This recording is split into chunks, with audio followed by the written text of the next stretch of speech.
ஒரு காலத்தில் வெருலியா ராஜ்யத்தில் மன்னர் அலெக்சாண்டர் மற்றும் ராணி இசபெல்லா அருளுடனும் ஞானத்துடனும் ஆட்சி செய்தனர். அவர்கள் சிறுவயதிலிருந்தே ஒருவரையொருவர் அறிந்திருந்தனர். அண்டை அரச குடும்பங்களாக வளர்ந்தனர். அவர்களின் நட்பு பல ஆண்டுகளாக ஆழமான காதலாக மலர்ந்தது. மேலும் அவர்கள் இளமைப் பருவத்தை அடைந்ததும் அவர்கள் தங்கள் ராஜ்யங்களை ஒன்றிணைக்கும் ஒரு பெரிய விழாவில் திருமணம் செய்து கொண்டனர். அவர்களின் அன்பு அவர்களின் மக்களுக்கு நம்பிக்கை மற்றும் உத்வேகத்தின் கலங்கரை விளக்கமாக இருந்தது.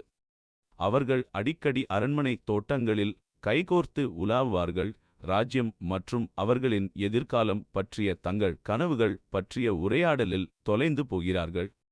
Powered by Dabur's. சோதனைகள் மற்றும் வெற்றிகளின் மூலம் மன்னர் அலெக்சாண்டர் மற்றும் ராணி இசபெல்லா இருவரும் ஒன்றாக நின்றனர். இருள் காலங்களில் அவர்களின் காதல் வழிகாட்டும் ஒளியாக இருந்தது.